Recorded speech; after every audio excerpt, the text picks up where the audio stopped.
Are you ready for a true adventure into the world of entrepreneurship? So I found myself in India, and I spent 2.5 years in India with almost no money, on a budget of about $10 a day. The Broke Backpacker started during that time. Originally, it's like a email list to like 30 people. It was very small, very humble. And then the site itself started in 2013, so nearly 11 years ago now, because it was in January. But I didn't even, when I was traveling, I didn't have a laptop, I didn't have a phone, I had an iPod Touch. And that's what I was writing everything on in these train stations. I was really keen to try and open that up and to share with people like the hows, the whats, the whys of traveling in that way. Exploring all the ups. People resonated with it. People were interested in the kind of journeys I was having. You know, I would be like filming stuff and like putting it online, like no editing whatsoever. It was all super raw, just like, hey, this is me hitchhiking on top of a bus, which meant I suddenly had like 20 grand in my pocket, which was more money than I had ever seen in my life. And I was like, okay, wow. So what I did was I took that, I hired a couple of writers, I hired a Filipino VA, and I built a system for scaling content. At its peak, the site was at 1.5 million unique users a month. That was like in our heyday right before COVID. Now we're at more like 800,000. And the downs. You know, COVID was horrible. I was doing like so many things and I was crushing it in almost all of it. And then COVID came along and like just wiped me out overnight and left me with like 20 employees to pay and like just no income. And it was just very, very tough to go from, you know, pulling in 6 figures a month to having like a 5-figure loss every month. It was a real 180 for sure. And of course, the valuable lessons learned along the way. You really built a brand before you built a website. And a lot of the content that I was creating in mind to support that project in the future. I didn't want to be relying on affiliate forever. You're utilizing the right person for the right job at the pay rate that makes the most sense for how to maximize that, but still getting max value because you are involving experts at certain spots. Welcome to the exclusive Niche Pursuits interview with Will Hatton, a serial entrepreneur with an incredible story and lots of tips to share. Enjoy. Before we jump into this podcast, Brandon Gailey, the founder of Rank IQ, who is also the sponsor of this episode, will share an exciting finding from a 1-year organic traffic study of Mediavine and Raptive bloggers. Thanks for allowing me to come on and share this with your audience. So, we recently did an extensive study comparing Mediavine bloggers who are active Rank IQ users versus Mediavine bloggers that don't use Rank IQ. This gives you a nice apples to apples comparison of established bloggers who are typically using some kind of keyword research tool like Rank IQ. Our study looked at 2,300 Mediavine blogs and the organic Google traffic that they've received over a 12-month period. We also segmented the bloggers in the study into 3 groups by their traffic size. Across all 3 traffic segments, the study found that Mediavine bloggers using Rank IQ ended up with an increase of 4.68 times the monthly Google traffic of the Mediavine bloggers not using Rank IQ. We did the same study with 1,100 AdThrive bloggers, which is now called Raptive. And across all 3 segments, we found that Raptive bloggers using Rank IQ ended up with an increase of over 5 times the monthly Google traffic of Raptive bloggers not using Rank IQ. For those of you that don't know about Rank IQ, we are the only SEO toolset made just for bloggers. Rank IQ has a hand-picked library of the lowest competition, high traffic keywords for every niche and a content optimization tool that guides you in creating the most helpful kind of content that Google loves. To see the results of this study and find out more about Rank IQ, hit the pause button right now and go to rankiq.com. That's rankiq.com.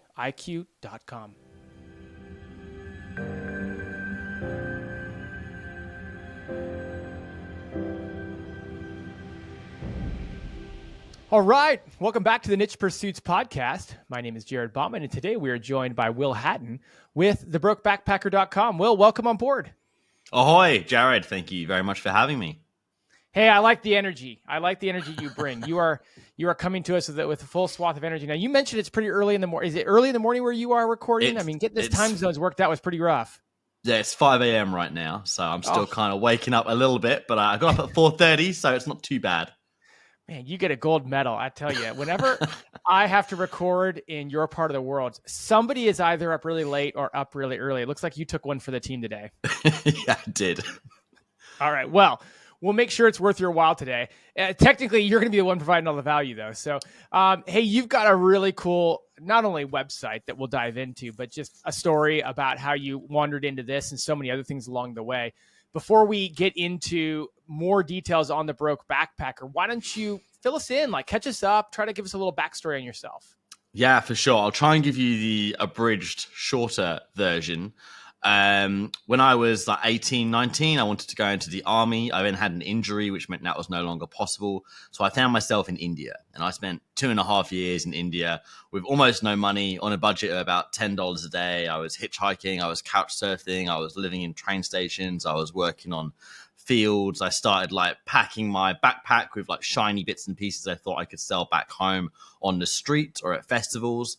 And that was kind of how my entrepreneurial spirit sort of started. And for a while, I was carting backpacks backwards and forwards between India and England and selling stuff and funding my travels that way.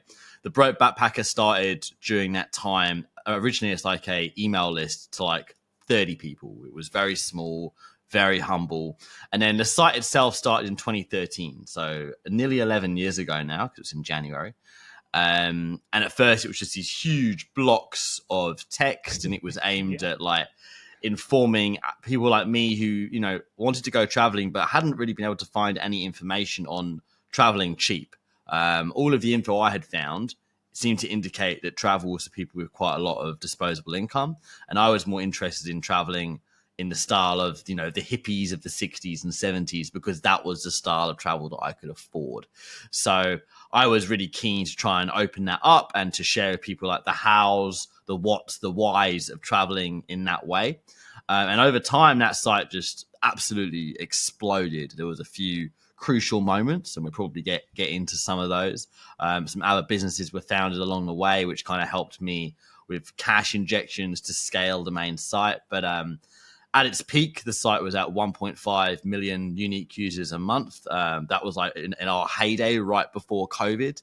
Now we're at more like 800,000 because Google's just changed the way it's displaying info. And, you know, COVID was horrible. I was doing like so many things and I was crushing it in almost all of it. And then COVID came along and like just wiped me out overnight and left me with like 20 employees to pay and like just no income. It was horrible, but I'm sure we'll get into that as well.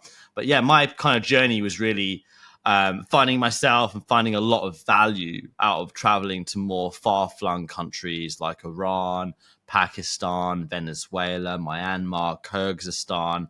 And in these kind of places, there is less of a tourism industry, but it just gives you the opportunity to really make incredible connections with local people that you wouldn't necessarily make otherwise. And also these places are just so remote, so incredibly beautiful. From like, I'm a mountain guy, so I pretty much just follow mountains around. I've been all up and down the Himalayas, all along the whole spine.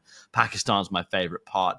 And yeah, I just got a lot of value out of going to these more far-flung countries and writing about it. And at the time, most of these countries had no coverage. So this was a very important part of my journey, because as I'd be putting out content on, you know, backpacking Pakistan, even though it was just blocks of text, no images, no SEO knowledge whatsoever, it would rank because Google had no information on that topic. So that was an important part of the early success of the site.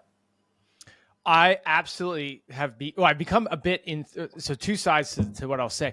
The first is just reading your site. Like, it's so intriguing and it's so interesting to read through and see your stories. I'm glad you pointed out, like, you know, like I backpacked through New Zealand and Australia in my early 20s. And like, there's a lot of places we all check the box on if you're going to go out and do the backpacking. But I don't think Iran and Myanmar and some of these other places, Venezuela, get as much traction and much credit. It's fun reading some of the stuff you have on your website about that.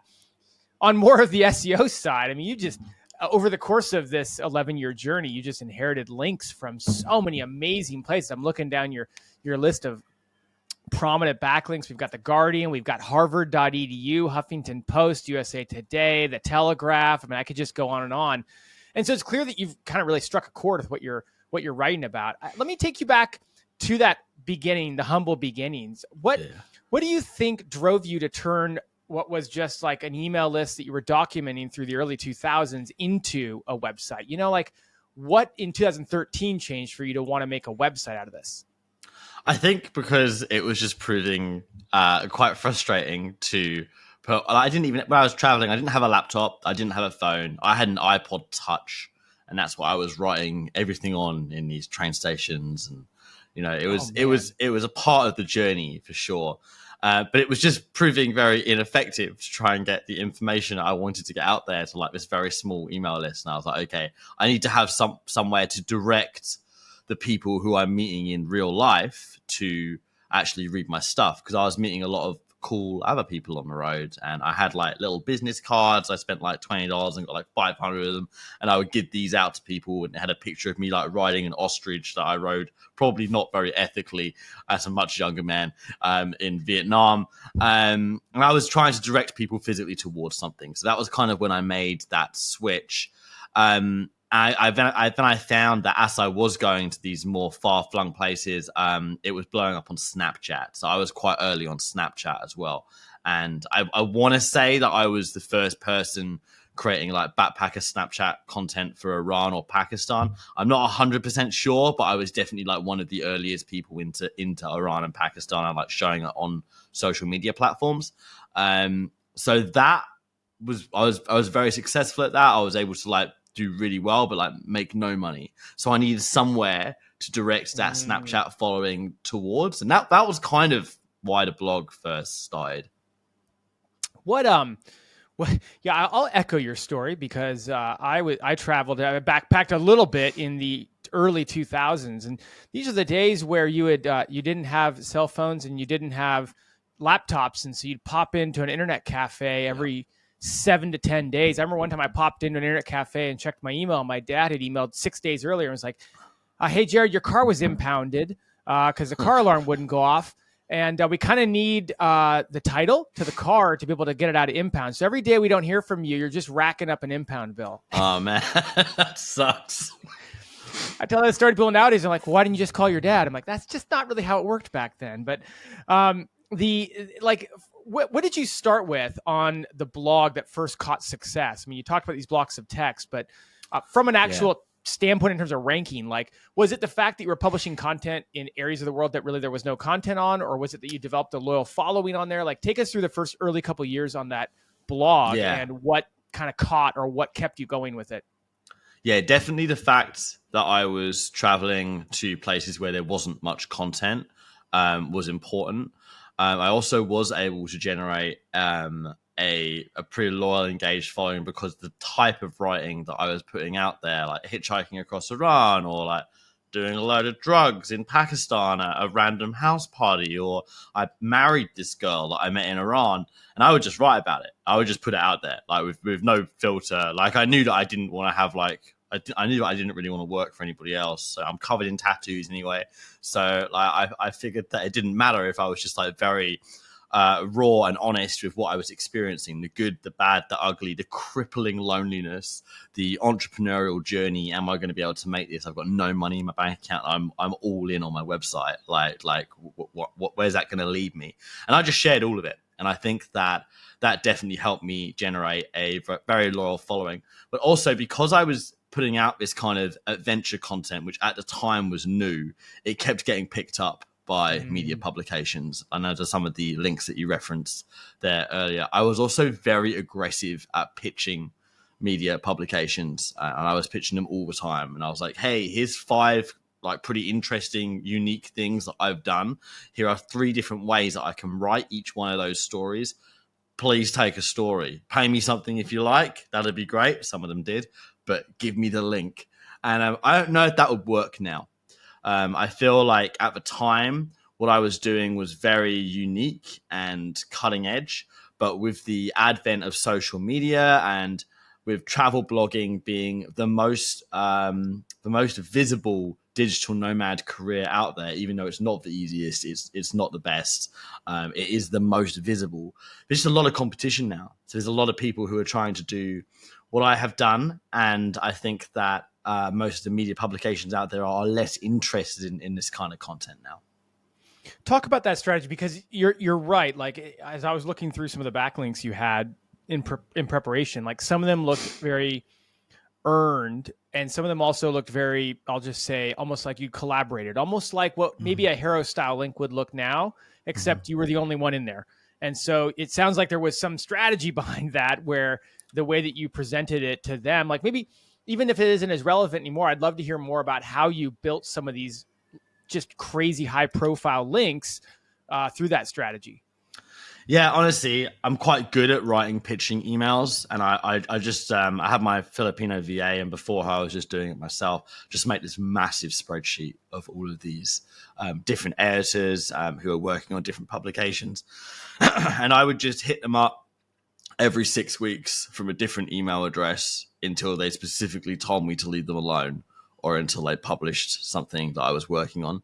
And then I had a few stories, like 2 or 3, that went just totally viral, where a story that I wrote with a publication called news.com.au that got picked up and republished across like 30 platforms. So there was a couple that just like really, really helped me. But I think the main part of it was just putting together these great pitches and having this unique content, and being willing to write about, you know, the good, the bad, and the ugly that I was experiencing whilst hitchhiking across the world, whilst like living very, very broke.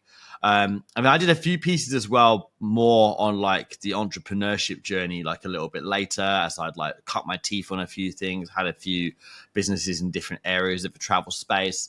I think that my timing was good, and I think that my pitch style was good. I don't know if it would work today unless you had something really unique. I do sometimes get pretty organic interviews now because I'm at a certain size.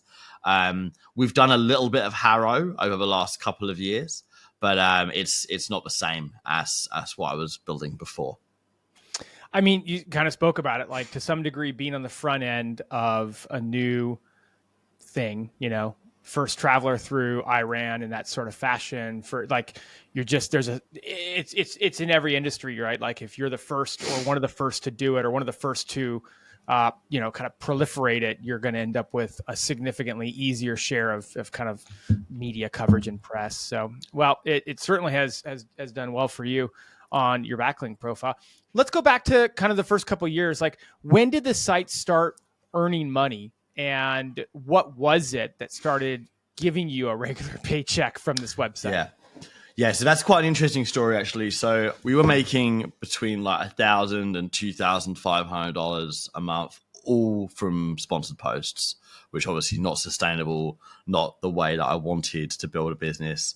That was after about a year, 18 months, I was making that kind of income. I then went through Pakistan, filmed it all on Snapchat, was like, hey, who loves this? Does anybody want to come see it? Here's a PayPal link. If you want to come see Pakistan with me, I'm going to bring a group here next year, and priced it at $17.50 US, 12 slots. It sold out in like 24 hours, which meant I suddenly had like 20 grand in my pocket, which was more money than I had ever seen in my life. And I was like, okay, wow. So what I did was I took that, I hired a couple of writers, I hired a Filipino VA, and I built a system for scaling content. I actually spent all of the money that I needed to use for the tour like 8 months later, but I was able to make it back through affiliate marketing in that time. And we had some pretty crazy success on the affiliate side of things. So I initially got that cash injection from the tour company that I started, and I was doing tours around Pakistan and Iran for like 3 years before COVID made it really, really hard, and I kind of just let it die on the vine after that because it was just too much work. But that was an important part of what I was originally doing. And when I do talk to new travel bloggers who are struggling to make an income from their blog, I normally say to them, hey, listen, go for small group tours. Because if you've got like 100 engaged actual people who are following your journey and are invested in what you're doing, just sell them the opportunity to come travel with you, because you can make good money on that. Yeah, you have to really be switched on for a couple of weeks, but if you get it right, you can leave with like 10 grand profit in your pocket, which for a lot of online entrepreneurs is like a lot of money. For me at that time, it was a crazy amount of money to have to invest in my business. And, as the old adage goes, it's hard to make money without any money to spend, right? And before I had this cash injection, I was just doing everything by myself. I was trying to build the website. I was trying to like figure out what SEO even stood for. I had no idea. I was trying to scale content. I was trying to write the stories that I wanted to write, but which I couldn't see any obvious way to monetize them. I was doing these horrible sponsored posts that were like sucking my soul out of my body as I was like trying to get a link into like a gambling house in Hong Kong, not in line with what I wanted to do at all. So having that cash injection and enabling us to scale, that was a really important step. We then started to make good money from the affiliate side of things, and it really like doubled month on month until it reached like some pretty crazy figures, honestly, directly before COVID. A part of that was because we were scaling series of content, and I just got quite good at hiring people, scaling my team up and down as needed. I had a very fortunate position in that the Broke Backpacker, it's a cool website. People want to work for the site. So I would get people reaching out to me all the time, searching for job opportunities, which meant I never had any issue. And I've never had to hire via Upwork or Fiverr. Everybody that works on the site is someone I've met whilst traveling, or someone that has reached out to me with just like a real killer pitch. And I've been like, yes, you need to come work for me. It's worth mentioning. I mean, it's laced in all the threads of what you've talked about so far, and I've got to imagine it will continue to be a part of what you talk about in the rest of the interview. Like, you really built a brand before you built a website. And sure, the brand has grown since then, and the website has contributed to that. But everything you're talking about is almost the anti with the way a lot of people build websites these days. And, a lot of people who are building websites are thinking, man, I'd love to hear how Will built his team. Like, where did he find all these people? How did he scale it out? Well, what do you know? He already had a following, and they were begging to work for him. Hey, Will, how'd you get your newsletter subscribed? I mean, how'd you get your tour subscribers and your tour people when you didn't even really have a website that was ranking very much? Well, go figure. You'd already built a community of people that were following you. And then, so it's a good reminder to all of us, like building an audience of true believers, of people who, kind of like-minded, are kind of joining you in your journey and cultivating that. I keep hearing you kind of underhandedly almost reference that every single thing you say. Yeah. I mean, yeah, you've put that into better words than I could have done. So thank you. I'm going to use that again at some point. But no, you're right. And the Broke Backpacker, the Will Hatton brand as this like adventurer who like doesn't really know when to shut up and will just say what's going on. That was what I was doing. People resonated with it. People were interested in the kind of journeys I was having. I would be like filming stuff and like putting it online, like no editing whatsoever. It was all super raw. Just like, hey, this is me hitchhiking on top of a bus, and here's a funny joke I have today. People liked it. I don't do it anymore because I decided that social media was like just basically destroying my mental health and destroying my my travel experience. So I quit social media a few years ago. But it was a very important part of building that initial audience up. And then we were able to build that audience further once the site got more organized, and once I got some help from some people who were just as passionate as I were and who had a different skill set to what I have. And that kind of transitions nicely. Like, the great thing about building a brand is you have this loyal following. The great thing about having a loyal following is you don't necessarily have to nail everything perfectly when it comes to, say, the SEO of your website. But in the early days, when you didn't really know what you were doing, like, what type of content was hitting? What was doing well? Where did you have these breakthroughs in your website? And maybe what was the reasoning behind that? I would say two types of content that was doing well was like very unique from the road style dispatches. So like when I met this lady in Iran and we got married and like hitchhiked all over, we were together for 4 years. It was a whole thing. I also got this like multicolored rickshaw and drove it all across India, which was like so difficult. It would go at like 32 kilometers an hour. It was so loud. If you had to stop, it would just cut out, and it could only be push started.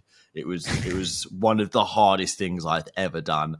My audience liked that. I also went and got a tattoo from this lady in the jungle. I think she's 102 now, and she's the last of this line of Mambabatoks, which is like master tattoo artists in the Philippines that does all these Kalinga tribal tattoos. A few people have been to see her now. If I wasn't the first, I was definitely one of the first, and that kind of content really helped go viral. It wasn't that I was specifically looking for viral content, but I found myself in parts of the world where I was just coming across it. I was like, which is so crazy interesting. How do people not know about this? Just filming it, filming my reaction at how crazy interesting I think it is, and people loved it. I also went to Venezuela, and Venezuela has had some really crazy inflation. And there was one photo I took there of me exchanging $100 for like the Venezuelan equivalent. It's stacks of money on the table. That photo went crazy viral, and definitely helped generate some backlinks and some like a new influx of audience members as well. You talked about how affiliate started to work really well for you. You took that $20,000 you made off tours and kind of bet on the house. Yeah. And it sounds like you came up well. What type of affiliate content worked well? Like, what were you getting conversions on?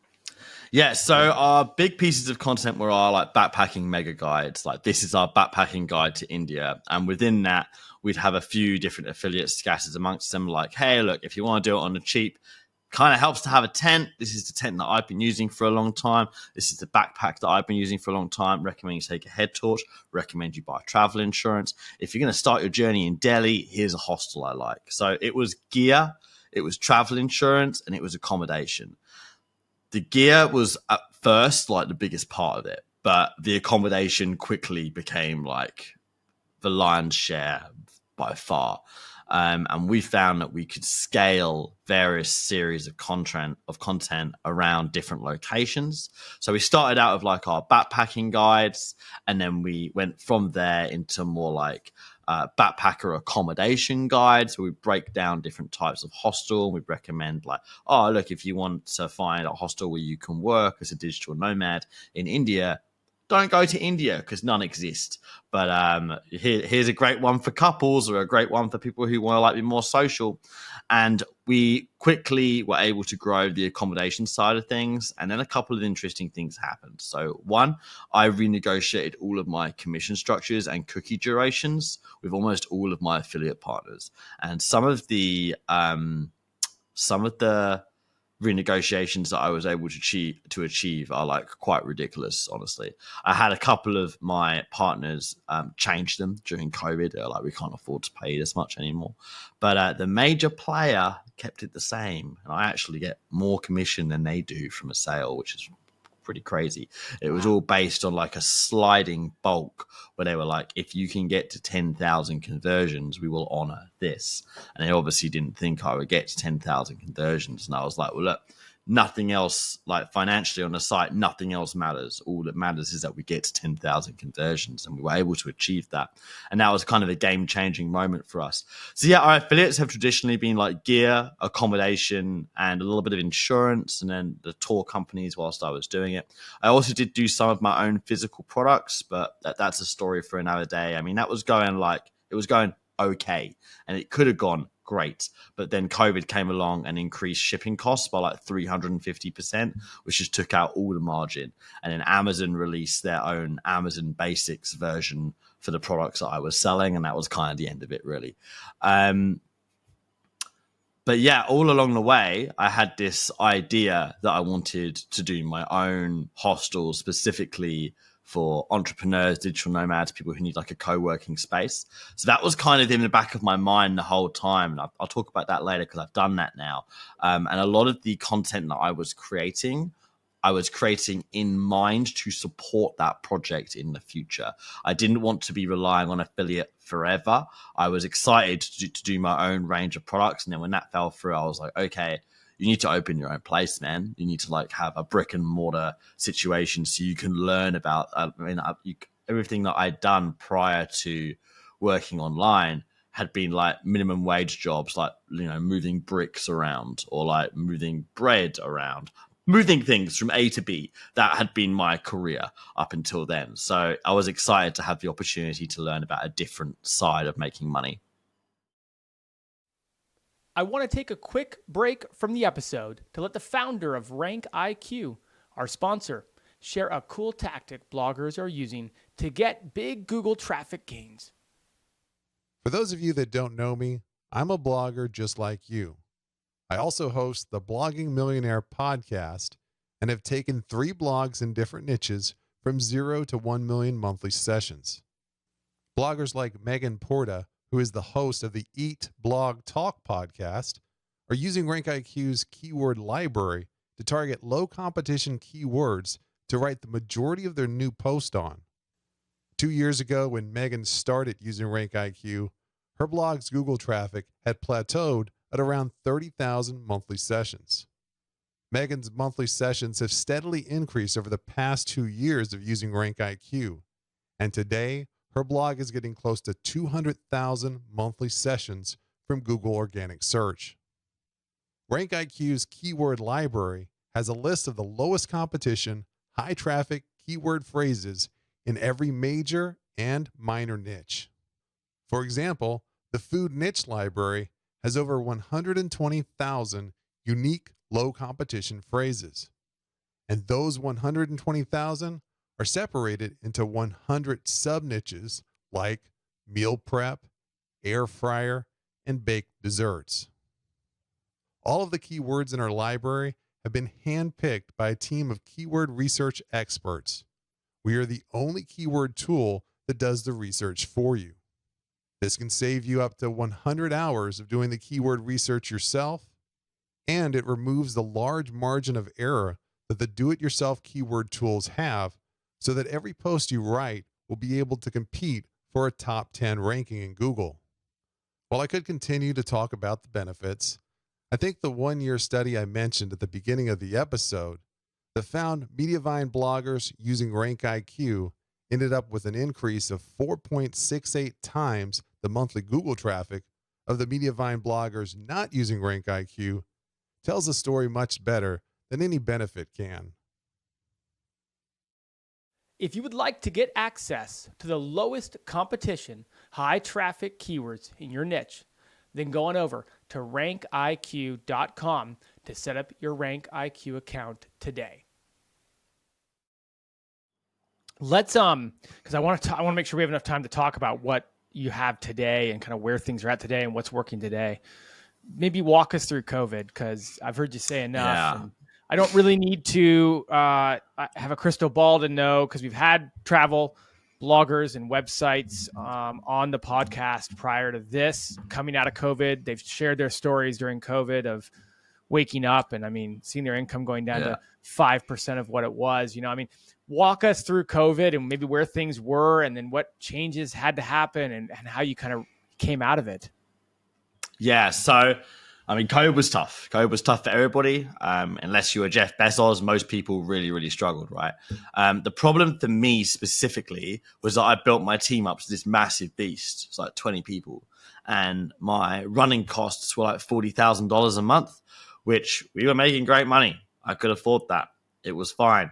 And then suddenly income's cut to like 15 and then 10% of what it should be, which meant that we were spending like 30 grand a month at a loss out of my savings, which I'd saved over like this one awesome, successful year. And I wanted to keep everybody on, so I chose to double down on content. We redesigned the whole site because it was kind of like this Frankenstein monster of plugins, because I'd built the original version myself and I'd done a terrible job. So we had to get someone to come in and fix it, and that took like 6 months. So we used for time quite well, but it was financially like awful. Even the money that we were making, a lot of our affiliate partners weren't paying us. They wouldn't give it to us. They'd give it to us like 3 or 4 months later, you know, or they'd be like, oh, well, you know, you sold 100 hotel bookings, but 90% of the guests didn't turn up, so we're not going to give you the money. And I was like, so a lot of different challenges that, you know, everybody encountered. It was a hard time for everybody. for me, with the physical products, it was the death of that. With the tours, it was the death of that. I had a little guest house in Pakistan. That is still going, but I'm no longer involved. And it was just very, very tough to go from, pulling in 6 figures a month to having like a 5-figure loss every month. It was a real 180 for sure. It took a while for people to start traveling again, at least to the magnitude of what they were. And then there seemed to be, again, just pulling from different conversations I've had, 2022 seemed to be a bit of a rebirth or a bit of a swing back the other direction, a lot of maybe pent up emotion or pent up desire to travel. Like, is that the way your site and your earnings went, or did it go differently for you? Yeah, I mean, 2022 was definitely a bit of a rebirth, but nowhere near how things had been before COVID. And in the meantime as well, Google had rolled out a whole bunch of changes. There was a lot more stuff above the fold now. Google has their own maps are integrated with booking platforms that Google is an affiliate for. Google's rolled out Google Flights, and they're just trying to take a bigger and bigger chunk of the pie. So it's definitely gotten harder. I don't know if my site is likely to recover to where it was at before COVID. We'll just have to see at this point. I'm pretty happy with the strategy. I'm pretty happy with the movement that we are achieving. But yeah, it was a really, really tough time. What's working nowadays? You talk about how it's not the same, but is it working? Is generating? Yeah. You said 800,000 page views a month is still nothing to sneeze at. What are you focusing on now? What's working right now? Yeah, definitely 100% is working right now. I'm making good money. I'm able to continue to expand the other things that I'm doing. We'll be opening a second hostel in Indonesia soon, so that's really exciting. I've achieved a lot of my goals. I've been able to help my parents out financially. I own my house. Like I've achieved like my shortlist, so I'm pretty happy with that. What is working now is continuing to put out content an audience can really resonate with from one of two paths. The first is, hey, this is a unique way to travel. We can give you the tools. We can give you the tips. We can show you how to travel the world on $10 a day. If that's what you've got accessible to you, you should just do it. Don't be scared. Get out there. It is an amazing experience. It is amazing for your personal development. You become more hireable.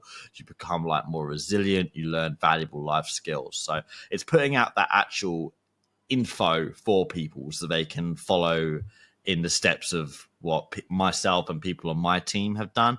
And then the second part of it is pivoting a bit more towards, if you want to travel long term, you will eventually need to have some kind of online income. There's a couple of exceptions. You can work on boats, or you can be a scuba instructor. There's a couple of other good options out there, but if you can figure out how to make $2,000 a month passive whilst working online, then really the world is your oyster.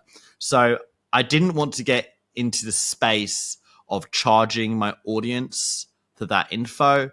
Everything on the site is free. I'm not trying to get anyone to join any kind of course or, be like, buy Bluehost. There's none of that. It's just me sort of sharing some info that I've gathered along the way. And that is also quite well received.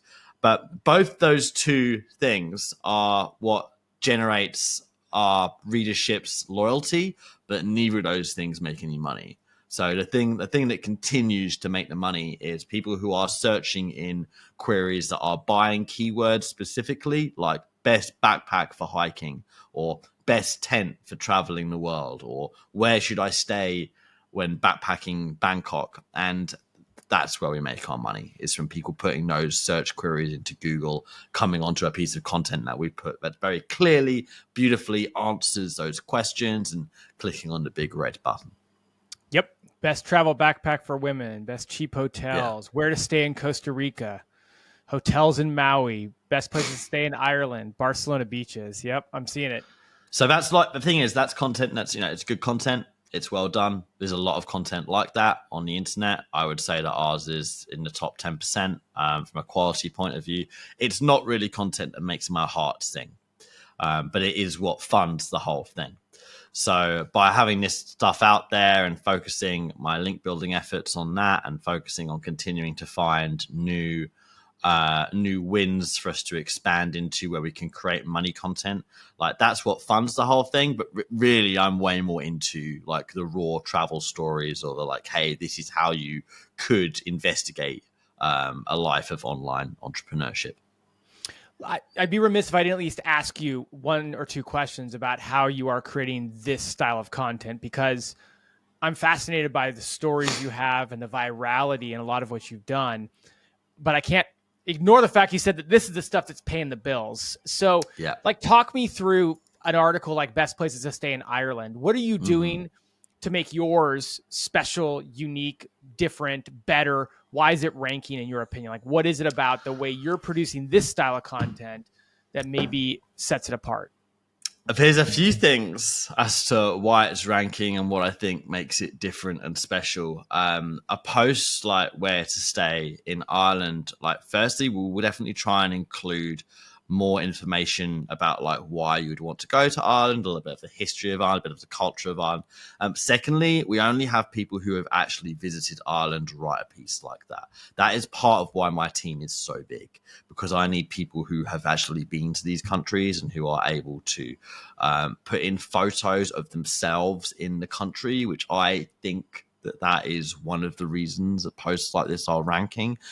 Our photos are not always the best, but the vast majority of our photos on the site, and within 6 months when I've completed a project I'm working on, all of the photos on the site will be being taken by people on my team. Maybe it's blurry, maybe it's on a phone, but it's an original photo. It's not a stock image. And like I don't know, but I feel that Google likes that. So I feel like that is part of the reason this content is ranking. And then we've got different processes and different like formats that we follow for like making our introductions, engaging, using a certain style of lingo on the site, trying to like expand the audience's fun vocabulary, so to speak, to improve engagement on the page. We have like a couple of other bits and pieces in there that are unique to us. Like we're at the moment in the process of rolling out hand-drawn maps that we've been doing, where we just would look at, for example, Bali, and then we've got like a piece of map software. Somebody will draw their own version of that, and we'll put our own highlights on the map that we think are worth highlighting to people. And Google again seems to like that it is a individual thing rather than a stock image or something just like grabbed from Google and repurposed. So I think just having as many markers as you can to be like, this is a unique piece of content. ChatGPT has not been used to create this content, and we don't use any ChatGPT on the site because I'm convinced that at some point there'll be an algorithm update that will just like wipe out all of those sites. I'm kind of hoping that's going to happen. I've chosen my side, and we're non-ChatGPT. So yeah, I think having those factors on there that enable us to leverage people's personal experiences in these countries and to put in a little bit more of a unique twist that shows Google we have actually been there, I think that's what makes the difference. These are your moneymaker pages. So I guess my second question would be, what work have you done to maximize the earnings on these pages? I don't notice any ads, by the way. Maybe I'm missing them, but I don't see any ads from like an ad network. I see what looks to be affiliate links and a lot of other things that you're promoting. The Ultimate Backpacker Bible. You've got your newsletter, but like talk through what you've done to maximize the monetization on these pages. Yeah, so there are some ads on the site, but ad income is pretty low because I haven't got ads at all on any money pages. Ads are also not really on any of the like inspiration pieces that I'm particularly proud of. But then we've got like some middle ground posts. There was a whole series of content, things to do, places to visit, itinerary for X, which I was experimenting with over the last couple of years. And I was like, cool, we can monetize this through activity providers like Get Your Guide and Viator. It's horrible. I don't recommend anybody that tries to build anything around activity affiliates. It is so difficult. So I kind of half measure to get some value out of that content, of which there is a lot of it on the site, is to put ads on that content. As for how we made more money specifically out of our money pages, I think negotiating commission structures is the big one, honestly. Renegotiating cookies. We've got a couple of our biggest affiliates who we also sell them like pretty nice annual packages of exposure on the site where we're like, hey, so we could put a plug recommending your product or service. One of them, for example, is an international SIM card across pretty much every post. And we can also put you in the sidebar, and we can also give you a mail blast, and it's going to be X. And people go for that more often than not. And I think that just trying to build more of a actual real relationship with your affiliates is something that I don't see many people doing. And here's the thing. They've got the ability to change your cookie. They've got the ability to change your commission structure. They've usually got an advertising budget to spend. And crucially, they've got all of the data. So if you can make friends with them and ask them a question in a certain way, I've had some of the most ridiculous data dumps that you would not believe over the years. So I think make friends with your affiliates. It's not always easy. Some of them don't want to talk to you. I'm an affiliate for Airbnb and they just won't speak to me for some reason. But, it is well worth trying to build that relationship for sure.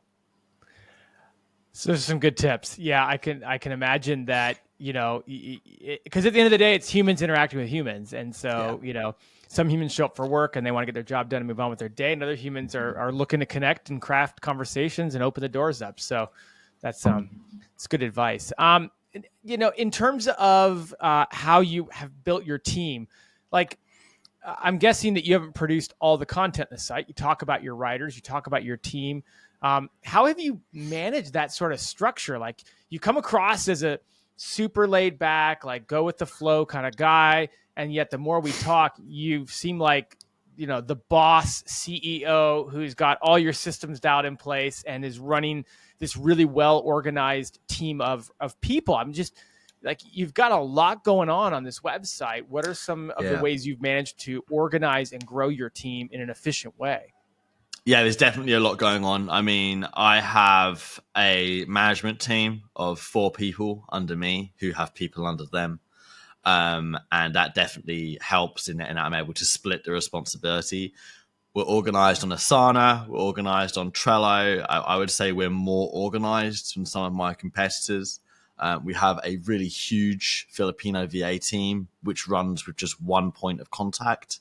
So that enables us to do things very cost effectively. Obviously, they don't write any content, but all of the buttons, all of the tables, a lot of the images, a lot of the time when I find something that's broken on the site, I need to fix it quickly across 3,000 pages. That's when the VA team is just worth their weight in gold. I spent a lot of time training them up and getting them to the level of proficiency that they're at now. And that was one of the best investments that I made. When it comes to like my team and keeping things organized, we've really got a couple of different ways that we structure content. But like a lot of the time, if we were doing a money post on where to stay in Ireland, for example, I'd have one of my well-paid English-speaking editors come in and they would like write the introduction and write like the main points.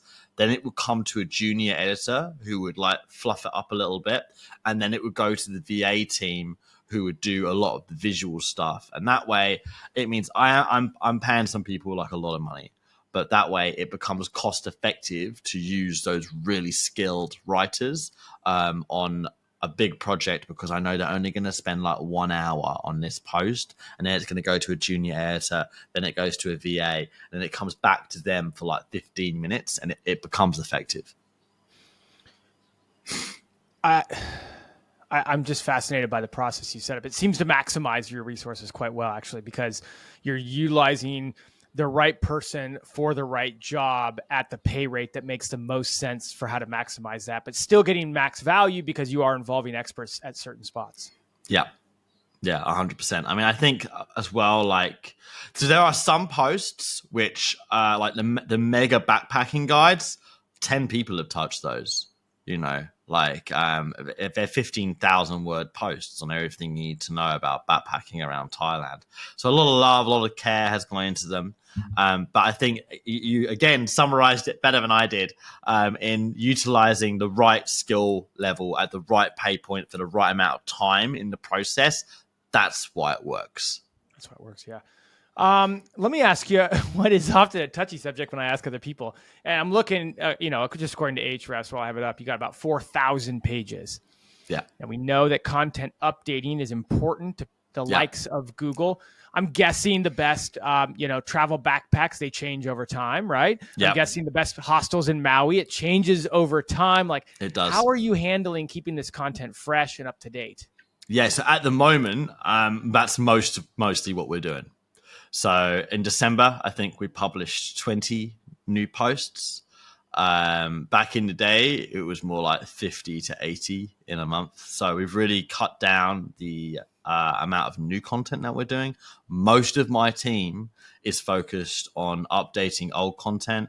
That's why we're doing this big project at the moment to put new personal photos across the whole site.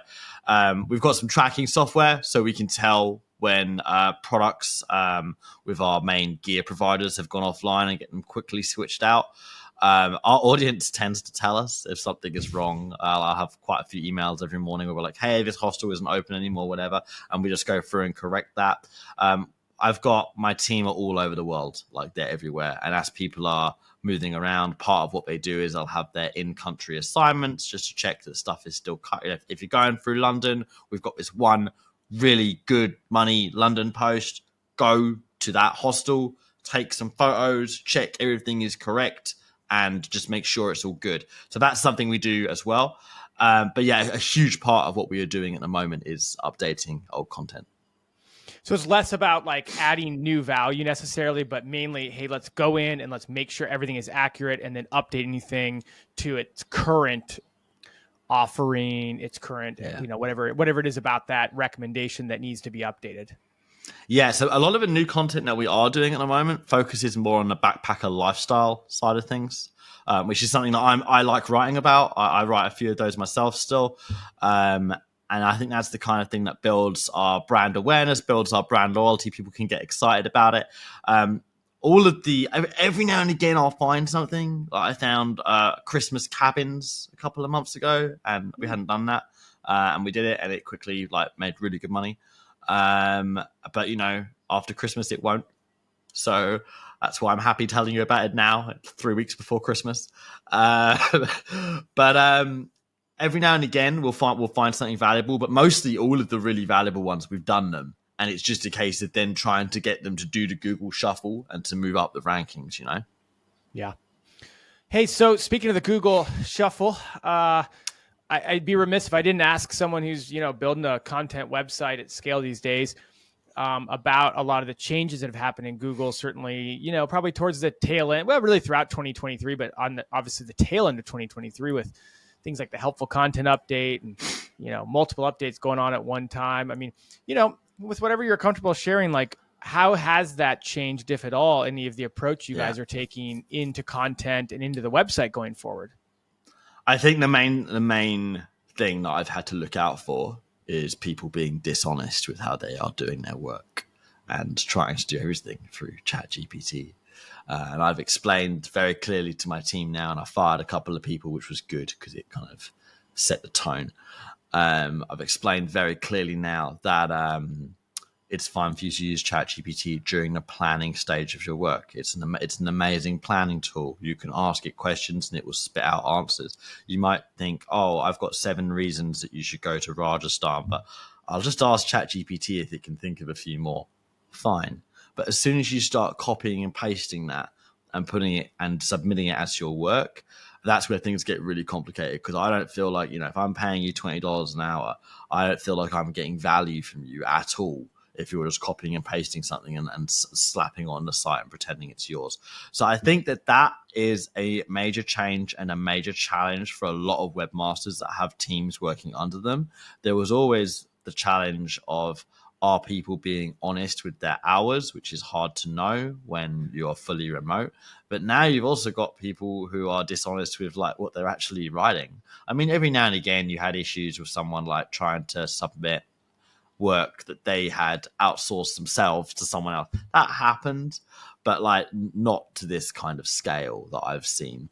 So I think that is definitely a big challenge. And then, yeah, as I mentioned previously, Google's just put a lot more stuff above the fold. So you can be in the first position now. And if you were in the first position 2 years ago, that post might have been worth $1,000 a month. And now that post is worth like $250 because it's just not in the same place. You've got to scroll so much further to get to it. So I think that's made a big difference for sure. In terms of what you're going to be doing in 2024 and beyond, like what types of content are you going to be focusing on, and any adjustments to your monetization strategy? Or are you going to be focusing on a new channel? Maybe I know you said you're off social media, but would you ever have your team go on social media? How's your email newsletter going? Email. I'm just curious about where you're going with all this. Yeah, some good points there. Email newsletter is going really well. I am currently working on a new lead mag, which is this big book that I've been working on for a while. I'm excited to get that out there. My team are running social media and are doing a really good job with it. So it's actually being run by two girls who are friends, and they're both young, the next generation of backpackers. They've been hitchhiking all over Central America. One of them's a diving instructor. The other one's this like badass skateboarder, and they're just perfect. They're just perfect. They're millennials. They know what they're doing, and they're very on brand with the kind of message that I want to share. So I'm excited to see where that goes to. I'm working on a podcast in the background. I'll launch that when I've got 20 episodes, which I do not have 20 episodes yet. So that'll be an interesting way to kind of get my face out there a bit more, practice my speaking, and see what that generates. I'm not really looking at that from a money-making point of view. I'm more looking at that from one, it will be fun to do, I hope, and two, it will just generate more awareness of what we are doing. Other bits and pieces that we are working on. Well, so I've got my co-working hostel in Bali, which we built from the ground up over 3 years, specifically for like digital nomads, online entrepreneurs. It's full all the time. We are the only specially built co-working hostel in Southeast Asia that I'm aware of. And we will shortly be building a second one. So I am focusing more of my attention towards that at the moment and serving the online entrepreneurship community in that way. I really want to like scale that to 10 units, build out events, build out a really great community. And so far, I'm very proud of what we've done, but we're at 1 unit. So 9 more to go. And that is kind of my focus for the next few years. Well, if I were to sum it up, a lot of the conversations we've been having here in follow-up to that question of mine, hey, where are you taking your website in 2024 and beyond with all the things that are happening with AI and Google and all these things? Well, kind of answered it. You're continuing to build that brand of yours. You're relying on a whole variety of channels, and you're launching new ones as we speak. I mean, cheers on the podcast. Thank you. It's not as hard as it looks. Don't worry about it. You get used to it. I feel like if you've got a podcast and if you've got a mailing list, I feel like you're probably safe as a marketer, right? And I neglected my mailing list for a really long time. But I know that I don't personally want to do social media because I just don't want to be that accessible to people. I don't want to have like 100. I already have 100 emails every morning. I don't want to have 100 DMs every morning. It's just too much. But yeah, I think you're right. Just continuing to like follow the passion, find parts of your job that you can be excited about. I think nurturing that passion, nurturing that spark is really important, because as soon as you start like hating it, it's very difficult to actually like be boss man, because being boss man sometimes really sucks.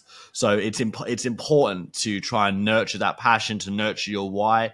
And whilst during COVID, I struggled with that a little bit. I love what I do. Like, I love it. It's great. There's a lot of perks. I get to meet a lot of cool people. I get to like write about what I want. I get to speak about what I want, and I get to hopefully arm some people with some actually useful information. So I think that's kind of my last tip is to try and stay passionate about what you're doing. Well, Well, we got a lot of listeners here who are digital nomads. So hopefully a few of them will pop by your hostel in Bali and say hi from the Niche Pursuits audience and say that they enjoyed the podcast episode. Please do. It's called Tribal, and if anybody beats me at a game of coffee or chess, a game of pool or chess, which you get a free coffee. That's kind of like our promo deal. I like it. I would lose to you in pool, but I might harken back to my chess days. I took a chess lesson one time in high school. It was very enjoyable. No, so give it a go, Joe. I'm pretty obsessed with chess, so yeah, let's play. Maybe not then. Okay, my nephew beats me. If that puts it in perspective, I don't know. Might not do well. Hey, Will, thanks for stopping by. Where can people follow along with what you got going? Obviously, we got the brokebackpacker.com, but are there any other channels that you're active on that people can follow on?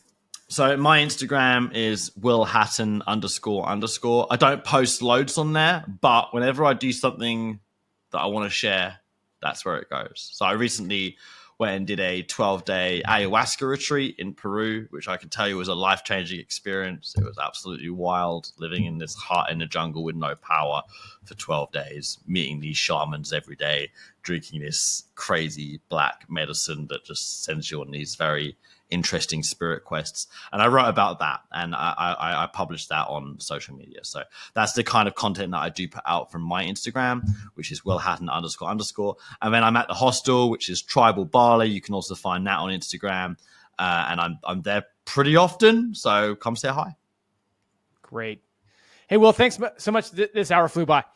It's funny. We could have just heard really cool stories, all interview, all hour long. And believe me, it crossed my mind, but I'm so glad we kind of doubled down on a lot of the ways that you succeeded and that you've kind of overcome different things along the way and how you've made really quite the backpacking empire, if you will. So thanks for sharing so much with us here. Yeah, thanks for the great questions. You explained some things better than I have ever. So thanks a lot. You're too kind. Well, we'll catch up with you again soon. Thanks again. Looking forward to it. Thanks.